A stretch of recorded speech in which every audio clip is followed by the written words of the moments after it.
작년 12월에 건진법사 자택을 압수수색했는데 거기에서 1억 6,500만 원짜리 현금 뭉치가 발견됩니다. 그 중에 이제 5천만 원 상당은 관봉권이라 그래서 포장이 돼 있던 금액이었는데 자금 추적의 단서가 될 만한 정보가 적혀 있는 스티커와 띠지를 다 잃어버렸다. 추적을 안 하고 뭐 하고 있었어? 그게 사실 1월 17일 날 압수하고 그 1월 8일 날 인지 그것만 해도 꽤 긴 시간이잖아요. 그동안 아무것도 안 했던 것도 이해할 수 없고 그 이후까지 4월까지도 아무것도 안 하고 있었다. 이걸 이해할 수 없고 두 번째는 안녕하세요. 뉴스로 수다 떠는 사람들 뉴스다입니다. 저는 KBS 신선민 기자고요. 기자들이 기사에 다 담지 못한 이야기 가볍지만 깊게 풀어보는 그런 시간입니다. 자, 오늘은 서울 남부지검이 무속인 건진법사 자택에서 확보한 5천만 원 상당의 이 관봉권 띠지를 분실한 사건, 이 띠지 분실 사건을 최초로 보도했던 KBS 김청윤 기자 모시고 이야기 나눠보도록 하겠습니다. 어서 오세요. 안녕하세요. 안녕하세요. 저는 정치외교부에서 국회를 출입하고 있는 김청윤 기자라고 합니다. 우선 이 관봉권 사건 흐름 정리를 해봐야 될 것 같은데 본인이 쓰셨던 단독 기사들 핵심 내용이 뭔지. 건진법사가 정치자금법을 위반했다는 혐의로 서울 남부지검에서 지난해부터 이제 수사를 했어요. 작년 12월에 건진법사 자택을 압수수색했는데 거기에서 1억 6,500만 원짜리 현금 뭉치가 발견됩니다. 그 중에 이제 5천만 원 상당은 관봉권이라 그래서 포장이 돼 있던 금액이었는데 자금 추적의 단서가 될 만한 정보가 적혀 있는 스티커와 띠지를 다 잃어버렸다. 이게 이제 그 핵심 내용인데 지금 올해 4월쯤 남부지검 수뇌부가 알았고 또 대검에서 알았는데도 제대로 된 진상 조사를 하지 않고 감찰을 하지 않았다. 이렇게 이제 간단하게 요약을 할 수 있습니다. 이거 어떻게 처음에 알게 되셨고 어떻게 취재하게 되셨는지. 20대 대선에 윤석열 캠프에 건진법사라는 무속인이 고문으로 공식적으로 활동하고 있다라는 기사. 그 기사를 김청윤 기자가 쓰셨잖아요. 제가 이제 KBS로 옮기기 전에 세계일보에서 썼었어요. 그거를 취재하면서 윤석열, 김건희 부부에 대한 좀 실체를 알게 됐달까? 그 중에서도 제일 놀랬던 게 코로나 전국에서 신천지 교회에서 막 이제 감염병이 터졌잖아요. 그래서 이걸 압수수색하냐 마냐 이런 이야기가 나왔었는데 그때 현직 검찰총장 신분이었는데 윤석열 대통령이 건진법사한테 이걸 압수수색해도 되냐 마냐 물어봤다는 거예요. 건진법사는 신천지 이만희 교주도 하나의 영매다. 신의 영매다. 그래서 압수수색하지 않는 게 좋다. 이렇게 조언을 했다고 한 거예요. 제가 그걸 듣고 틈틈이 시간 나는 대로 추적을 해야겠다. 그렇게 이제 마음을 먹고 있었고 그러던 와중에 작년 12월에 제가 그 통일교 소위에 선문대학교를 검찰이 압수수색했다는 이제 소식을 어떻게 듣게 됐어요. 알고 보니까 이제 영장에 전성배라는 이름이 있다고 하더라고요. 그 전성배가 바로 건진법사의 실명이에요. 통일교를 압수수색해? 이게 좀 흥미롭잖아요. 그래서 이제 주시를 하게 됐죠. 토요교에서는 일부 뭐 인사라고 주장을 하지만 그래도 유착이 돼 있다 그래서 그때부터 좀 주시를 하기 시작했어요. 관봉권이 뭐예요? 이런 형태도 저는 처음 봤거든요. 관봉권은 관이 봉인했다. 이게 이제 두 가지가 있습니다. 하나는 한국조폐공사에서 처음 인쇄를 한 돈인 거죠. 이걸 이제 신권 관봉권이라고 하고 그리고 시중에 돌아다니던 지폐가 있어요. 그 지폐를 다시 검수하고 묶어서 봉인한 관봉권을 사용권 관봉권이라고 합니다. 이번에 문제가 된 거는 사용권 관봉권이라고 해서 이제 좀 돌다가 다시 한번 묶은 거죠. 민간인 무속인 집에서 나온 거는 사실은 굉장히 좀 이상하잖아요. 관봉권이라는 거는 간단하게 말해서 한국은행이 시중은행한테 이제 보내는 돈이에요. 시중은행에서 그걸 뜯어서 업무를 하는 거죠. 그런데 시중은행에 갔던 관봉권 중에 바로 이렇게 국가기관으로 가는 경우가 있대요. 그게 바로 대통령실 특수활동비나 뭐 국정원 특수활동비 일반인이 갖고 있다고 하면은 그게 이제 그대로 갔을 가능성이 크다. 관에서 바로 나간 거죠. 그래서 이게 의미가 있게 됐던 거고 실제로 옛날에 권력 유착형 비리라든가 이런 거 정권에서 이제 크게 됐던 거 이제 꼭지마다 약간 관봉권이 발견되는 이런 사건들이 있었어요. 그래서 이번에도 윤석열, 김건희 부부와 최측근인 인사이니까 당연히 이게 대통령실 특활비나 국정원 특활비가 아니었냐 이런 인심이 이제 들어오기 시작하면서 좀 이슈가 크게 됐던 거죠. 시중은행을 통해서 받았을 가능성은 아주 뭐 VVIP나 아주 큰 고객한테 이제 줄 수 있다고 하는데 그 무속인이 받았다고 보기에는 조금 어려운 부분이 있으니까 아마 누구한테 받았을 것이다. 굉장히 석연치 않은 부분인데 띠지를 분실을 했습니다. 띠지 분실의 의미는 어떤 건지. 자금 추적할 수 있는 정보가 있는 건데 정확하게 알려드리기 위해서 제가 띠지 실물을 가지고 나왔습니다. 네.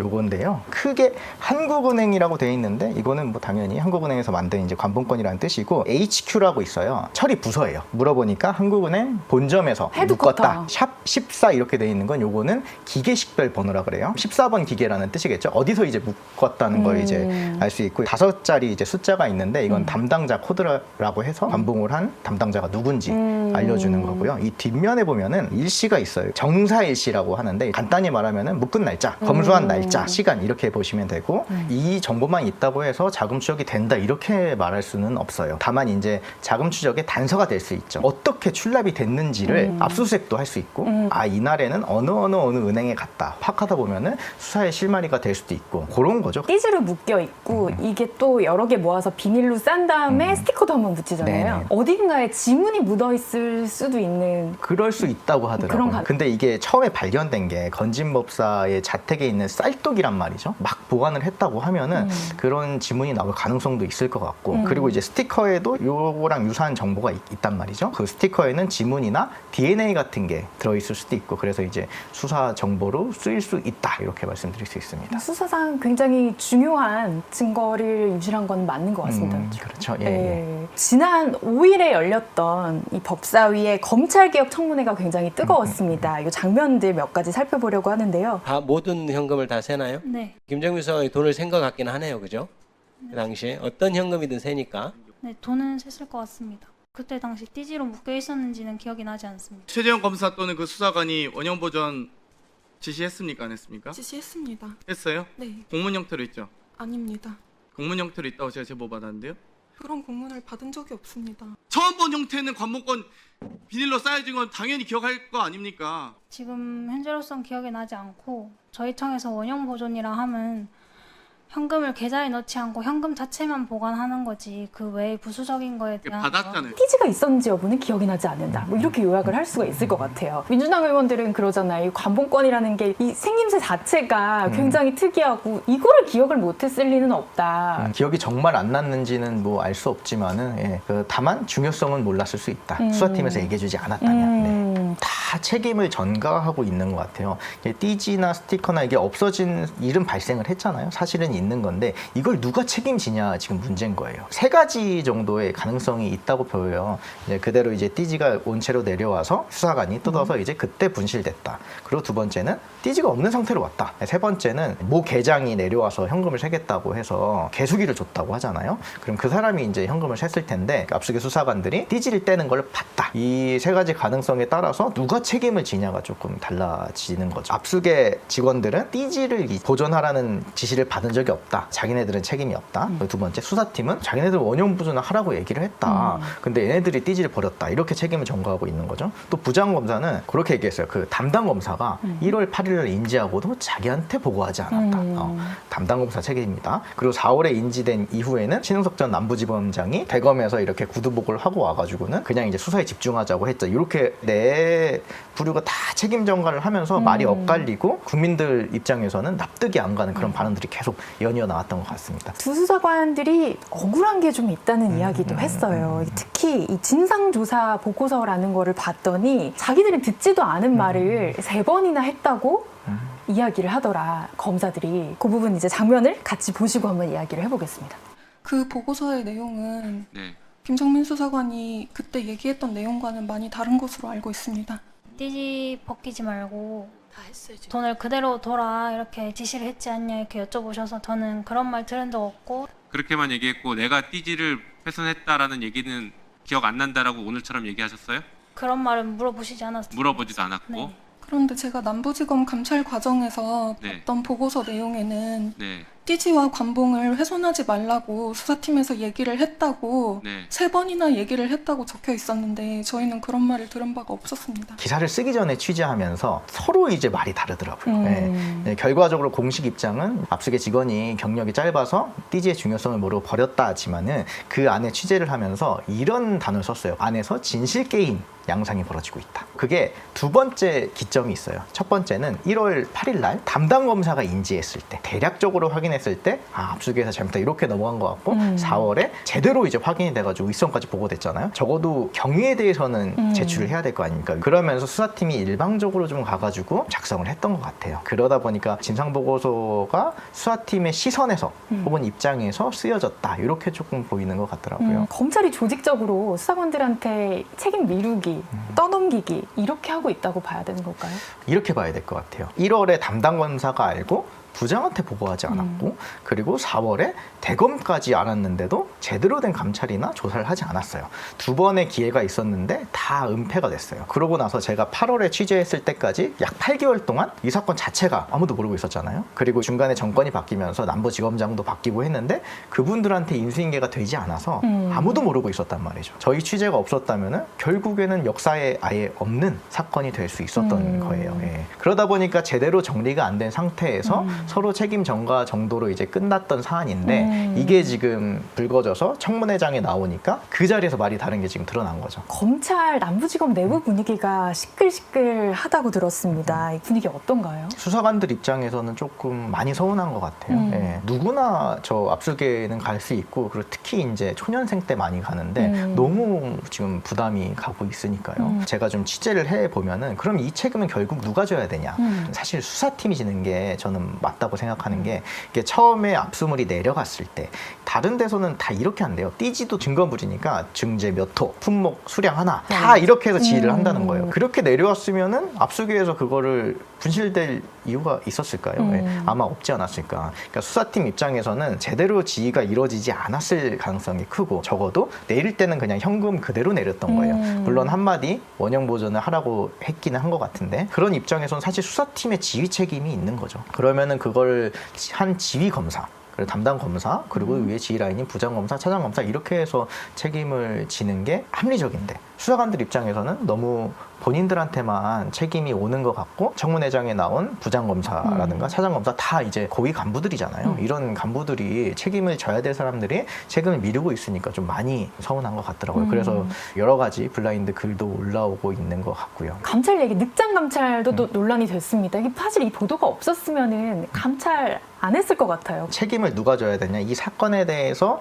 지휘한 검사 책임이 있다고 했는데 다르게 봐야 될 지점은 이 사실을 알고도 은폐를 했다는 거예요. 이게 사실 큰일이에요. 본인들도 큰일인 걸 알고 있는 게 보고됐을 때 서울 남부지검장이 당시 남부지검에 굉장히 분노를 했다고 들었거든요. 예, 그래서 바로 이제 대검에 가서 이걸 보고했어요. 왜냐하면 중요한 일이니까. 예. 그럼에도 불구하고 갔다 와서 이거에 대한 제대로 진상조사도 하지 않고 감찰도 하지 않고 징계도 하지 않았다는 거는 안 하기로 한 거죠. 이거를 이 사건을. 이 대통령이 특검 필요하다 이렇게까지 언급을 했습니다. 제4회 특검이 띠지 분실 때문에 생길 수도 있는 그런 상황인 거예요? 논의는 되고 있는 걸로 알고 있습니다. 지금 어떻게 할지는 좀 고민이 있는 것 같은데 왜냐하면 특검이 벌써 3개나 들어가고 있으니까 따로 이제 상설 특검으로 만들어서 이제 하냐 어떻게 하냐는 조금 고민이 있는데 여러 가지 좀 방정식이 있는 게 남부지검에서 이 건진법사 수사하던 검사랑 수사관이 지금 꽤 많이 특검에 파견을 나가 있어요. 그러면 김건희 특검 입장에서 이걸 수사하려고 하면은 본인들을 수사를 해야 되는 상황이 벌어지게 돼요. 그래서 특검에서 하는 것도 조금 어렵고 상설 특검을 또 만들자니 이제 인력 문제가 조금 있고 근데 또 경찰에서 하자니 검찰과 관련된 사건이니까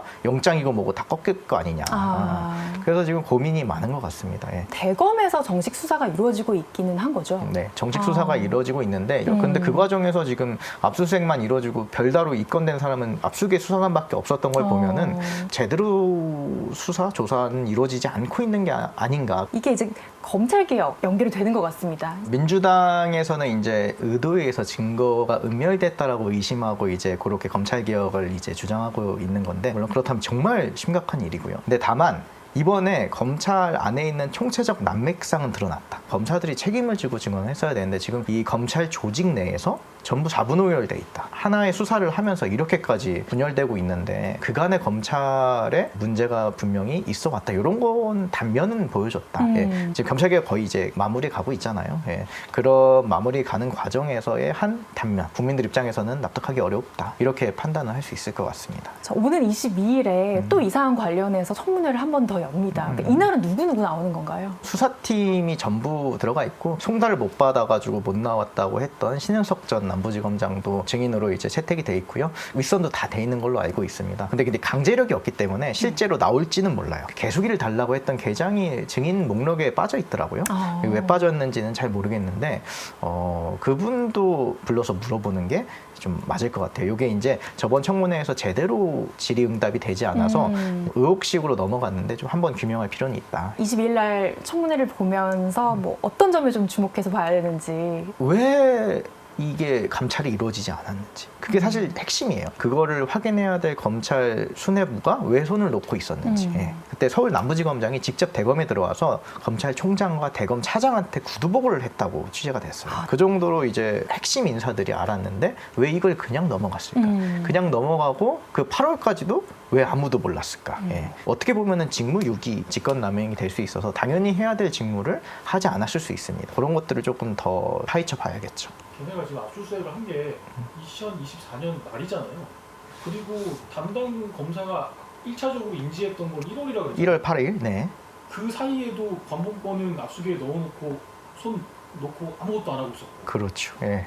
그 이후에도 없어진 거 담당 검사는 알았는데 보도가 되기 전까지도 아무한테도 얘기 안 하고. 그렇죠. 예, 예. 거의 좀 석연치가 않아요. 석연치 않은 점이 많아요. 예. 뭐, 특수수사하신 분들 이야기를 들어보면은 이해를 못하는 게 몇 가지가 있어요. 예, 하나는 아니 이렇게 관본권을 가져왔는데 추적을 안 하고 뭐 하고 있었어? 그게 사실 1월 17일 날 압수하고 그 1월 8일 날 인지 그것만 해도 꽤 긴 시간이잖아요. 그동안 아무것도 안 했던 것도 이해할 수 없고 그 이후까지 4월까지도 예, 아무것도 안 하고 있었다. 이걸 이해할 수 없고 두 번째는 이렇게 중요한 증거물 같은 경우는 증거 번호는 따긴 하지만 대체로 이제 그 검사실에서 갖고 수사를 한다고 하는 거예요. 예. 그래서 이런 것들이 왜 수사를 안 하고 왜 저걸 내려서 이런 문제가 생겼지? 이렇게 좀 의아해하더라고요. 예. 대부분의 검사 수사관들이 다 그랬어요. 예. 자기는 이해를 잘 못하겠다. 예. 보고를 안 했는지 저도 가장 궁금해요. 1월 8일 날 인지하고 도대체 무슨 생각으로 보고를 안 한 건지. 이 문제가 사실은 그때 해결했으면 끝났을 수도 있어요. 정말로 실수로 해서 정리될 수 있었던 문제가 지금 너무나 오래 골마서 터져버린 거죠. 예. 자, 오늘 김청윤 기자 모시고 관본권 띠지 분실 사건 관련해서 여러 가지 재미있는 이야기들 들어봤습니다. 이 기사 관련해서 더 이야기가 궁금하다라고 하시는 게 있으면 댓글로 남겨주시면 저희가 대신해서 물어봐 드리도록 하겠습니다. 시청해주셔서 감사합니다.